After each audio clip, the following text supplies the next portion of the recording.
Shalom, selamat pagi jemaat Tuhan. Berjumpa kembali dalam Doa Pagi Online. Masuk hadirat-Mu Tuhan dengan korban pujian.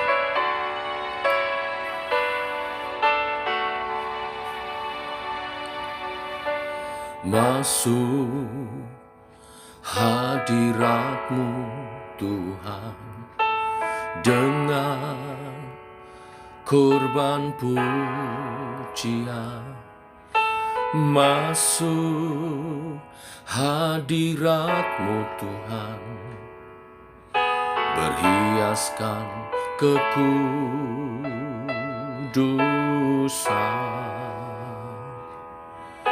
Di hadapan hadirat-Mu Tuhan, ku rasakan kedamaian.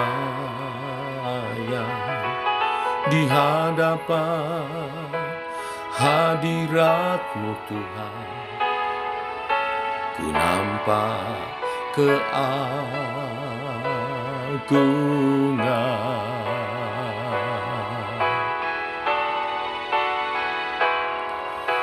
Yesus, ku sembahkan, sujud di hadapan-Mu. Keinginan dalam hidupku hanya untuk menyembah-Mu. Menyembah-Mu Tuhan.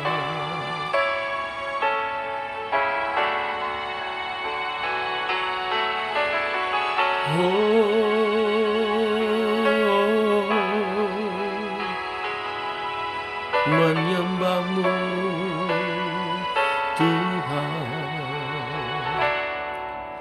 Masuk hadirat-Mu Tuhan dengan korban pujian. Masuk hadirat-Mu Tuhan, berhiaskan kekudusan.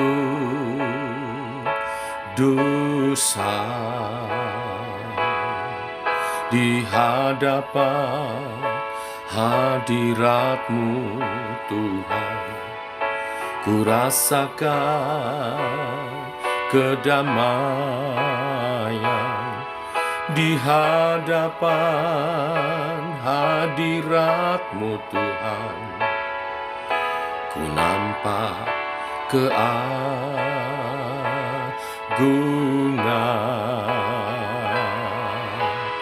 Yesus, ku sembahkan, sujud di hadapan-Mu. Keinginan dalam hidupku hanya untuk menyembah-Mu. Yesus, ku sembahkan, sujud di hadapan-Mu. Keinginan dalam hidupku hanya untuk menyembah-Mu. Yesus, ku sembahkan, sujud di hadapan-Mu. Keinginan dalam hidupku hanya untuk menyembah-Mu. Yesus, ku sembahkan, sujud di hadapan-Mu. Keinginan dalam hidupku hanya untuk menyembahmu. Yesus, ku sembah Kau, sujud di hadapan-Mu, keinginan dalam hidupku hanya untuk menyembah-Mu. Keinginan dalam hidupku hanya untuk menyembah-Mu.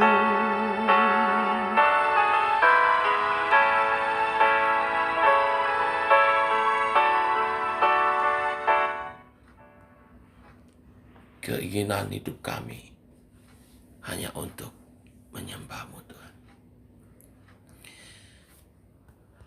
Menyadari hal terindah, waktu terindah ada dalam hadirat-Mu. Teguhkan oleh kebenaran firman yang sebentar kami renungkan. Dalam nama Tuhan Yesus Kristus. Amin. Bapak Ibu, kita lanjutkan renungan firman Tuhan pada pagi hari ini, Imamat pasal ketiga. Ada 17 ayat, kita baca seluruhnya. Demikian firman Tuhan. Jikalau persembahannya merupakan korban keselamatan, maka jikalau yang dipersembahkan itu dari lembu, seekor jantan atau seekor betina, haruslah ia membawa yang tidak bercela ke hadapan Tuhan. Lalu ia harus meletakkan tangannya di atas kepala persembahannya itu dan menyembelihnya di depan pintu kemah pertemuan. Lalu anak-anak Harun, imam-imam itu haruslah menyiramkan darahnya pada mezbah sekelilingnya. Kemudian dari korban keselamatan itu ia harus mempersembahkan lemak yang menyelubungi isi perut dan segala lemak yang melekat pada isi perut itu sebagai korban api-apian bagi Tuhan. Dan lagi kedua buah pinggang dan lemak yang melekat padanya yang ada pada pinggang dan umbai hati yang harus dipisahkan beserta buah pinggang itu. Anak-anak Harun harus membakarnya di atas mezbah, yakni di atas korban bakaran yang sedang dibakar di atas api sebagai korban api-apian yang baunya menyenangkan bagi Tuhan. Jikalau persembahannya untuk korban keselamatan bagi Tuhan adalah dari kambing domba, seekor jantan atau seekor betina, haruslah ia mempersembahkannya yang tidak bercela. Jikalau ia mempersembahkan seekor domba sebagai persembahannya, ia harus membawanya ke hadapan Tuhan. Lalu ia harus meletakkan tangannya ke atas kepala persembahannya itu dan menyembelihnya di depan kemah pertemuan. Lalu anak-anak Harun harus menyiramkan darahnya pada mezbah sekelilingnya. Kemudian dari korban keselamatan itu ia harus mempersembahkan lemaknya sebagai korban api-apian bagi Tuhan, yakni segenap ekornya yang berlemak yang harus dipotong dekat pada tulang belakang dan lemak yang menyelubungi isi perut dan segala lemak yang melekat pada isi perut itu. Dan lagi kedua buah pinggang dan lemak yang melekat padanya yang ada pada pinggang dan umbai hati yang harus dipisahkannya beserta buah pinggang itu. Imam harus membakarnya di atas mezbah sebagai santapan berupa korban api-apian bagi Tuhan. Jikalau persembahannya seekor kambing, ia harus membawanya ke hadapan Tuhan. Lalu ia harus meletakkan tangannya di atas kepala kambing itu dan menyembelihnya di depan kemah pertemuan. Lalu anak-anak Harun harus menyiramkan darahnya pada mezbah sekelilingnya. Kemudian dari kambing itu ia harus mempersembahkan lemak yang menyelubungi isi perut dan segala lemak yang melekat pada isi perut itu sebagai persembahannya berupa korban api-apian bagi Tuhan. Dan lagi kedua buah pinggang dan lemak yang melekat padanya yang ada pada pinggang dan umbai hati yang harus dipisahkannya beserta buah pinggang itu. Imam harus membakar semuanya itu di atas mezbah sebagai santapan berupa korban api-apian menjadi bau yang menyenangkan. segala lemak adalah kepunyaan Tuhan. Inilah suatu ketetapan untuk selamanya bagi kamu turun-temurun di segala tempat kediamanmu. Janganlah sekali-kali kamu makan lemak dan darah. Amin. Bapak Ibu, pagi hari ini kita membahas tentang kurban keselamatan. Kurban keselamatan dalam bahasa aslinya, kata Ibraninya memakai kata shelamim. Shelamim berkaitan dengan kata shalom. Shalom ketika orang Israel saling memberi shalom. Artinya lewat kurban ini manusia dan Allah sudah shalom, sudah berdamai. Ada makna lain di dalamnya, saya melihat dari sisi makna katanya. Dalam bahasa Inggris, kurban ini disebut peace offering, persembahan damai, atau fellowship offering, persembahan persekutuan. Kurban keselamatan punya ciri khas tertentu. Ada bagian dari kurban ini untuk dimakan umat. Ini melukiskan sebuah persekutuan perjamuan makan antara umat Tuhan dan Allah. Perdamaian manusia berdosa dengan umat Allah adalah sebuah ketakjuban. Umat perlu merayakan dan mensyukurinya lewat kurban keselamatan ini. Dan perayaan pendamaian itu lewat perjamuan makan antara umat bersama Allah. Maka dalam liturginya atau ritualnya ada bagian yang dimakan oleh umat.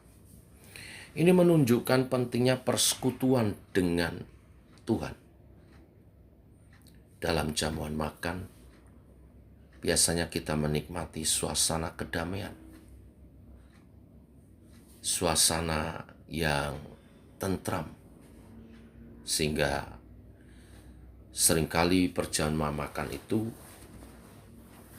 menjadi bagian terpenting dalam acara-acara merayakan sesuatu, acara-acara kebahagiaan. Sebagian orang Kristen, kebanyakan kita yakin sudah berdamai dengan Allah. Akan tetapi, itu belum cukup. Tuhan menginginkan persekutuan yang erat. Dan itulah mengapa Ia mengutus putranya yang tunggal, Yesus Kristus, untuk menjadi sarana pendamaian Allah dengan umatnya. Allah mau terlibat dalam aspek kehidupan kita. Dalam Wahyu pasal 3 ayat 20, Tuhan Yesus mengetuk pintu umat di Laodikia.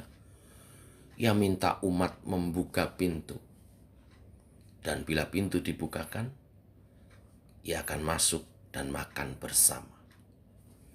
Bahkan suasana surgawi, perjumpaan dengan Kristus, digambarkan sebagai suasana makan bersama. Tuhan sangat rindu bergaul bersama kita. Itu terbukti kala Ia mengorbankan anak yang tunggal, supaya ada pendamaian. Apakah kita merindukan suasana ini? Sudahkah kita berelasi dengan baik dengan Kristus lewat ibadah-ibadah kita?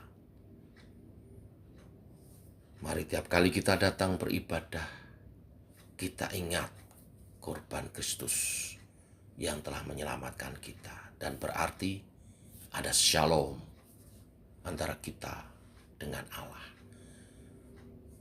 Dan shalom itu digambarkan seperti suasana makan bersama yang damai, yang senang dan indah dalam kelimpahan di dalam Tuhan.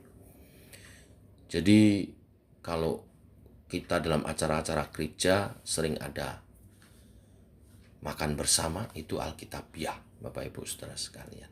Dan itu harus menjadi shalom. Tidak boleh jadi masalah ya. Tidak boleh setelah acara perayaan makan habis itu malah ribut. Dan biasa yang diributkan panitia konsumsi. Tidak demikian. Justru suasana makan harus menggambarkan shalom kita kepada Allah. Dan itu tertular dalam relasi antar umat Tuhan. Tuhan memberkati. Shalom, kurban keselamatan kita. Mari kita berdoa. Bapa, kami mengucap syukur oleh kasih dan rahmat-Mu pagi hari ini. Kembali kami dianugerahi nafas hidup. Itu artinya satu hari lagi kesempatan berjalan bersama dengan Tuhan. Dan pagi hari ini firman-Mu mengingatkan kami tentang kurban keselamatan. Shalom dari Allah yang kami terima melalui pengorbanan Yesus Kristus di kayu salib. Esok hari Minggu kami memperingati kembali korban Kristus di kayu salib menebus dosa kami supaya ada shalom. Kami memperingati dengan perjamuan kudus, makan roti dan minum anggur sebagai lambang tubuh dan darah Kristus. Tubuh Kristus dihancurkan untuk mengampuni, untuk menanggung segala hukuman kami. Dan darah-Mu dicurahkan untuk menghapus segala dosa kami. Oleh pengorbanan-Mu itu, kami diperdamaikan dengan Allah. Dan itu menjadi modal utama kami bisa hidup damai dengan sesama. Biarlah shalom itu kami nyatakan dengan kami saling memperhatikan, dengan kami saling menjaga persekutuan. Urapi hamba-Mu yang akan menyampaikan firman Tuhan, urapi juga para pelayan dan persiapkan jemaat Tuhan dalam persekutuan yang indah. Shalom bersama dengan Tuhan. Beri cuaca yang baik, suasana yang baik, penyertaan Tuhan dalam ibadah esok hari Minggu. Kami juga berdoa membawa pemerintah bangsa dan negara kami. Presiden Jokowi sebagai pimpinan tertinggi negara ini. Tuhan urapi dia, bimbing. Dengan hikmat Tuhan membawa negara ini menjadi lebih baik. Karena pemerintahan adalah wakil Tuhan bagi kami. Untuk mengatur kehidupan menjadi lebih baik. Beri hati nurani yang baik. Dan mengasihi rakyatnya. Juga jajaran menterinya, Polri dan TNI membawa tertiban atas bangsa ini. Kami berdoa untuk cuaca, beri cuaca yang baik. Cuaca hujan seringkali membuat banyak jemaat kurang sehat. Engkau jamah umat Tuhan, beri kesembuhan yang sakit dalam nama Tuhan Yesus. Oleh bilur-bilur darah Tuhan, disembuhkan, dipulihkan, diberi kesehatan. Oleh kesehatan yang daripada Tuhan, umat Tuhan bisa datang bersyukur untuk beribadah kepadamu. Yang sakit Engkau sembuhkan. Bahkan ada kekuatan pimpinan tuntunan bagi setiap umat Tuhan.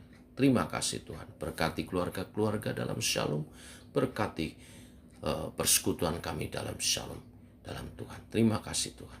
Dalam nama Tuhan Yesus kami berdoa. Kami bersyukur. Amin. Demikian saudara doa pagi kita. Selamat pagi, selamat berjalan bersama dengan Tuhan. Shalom.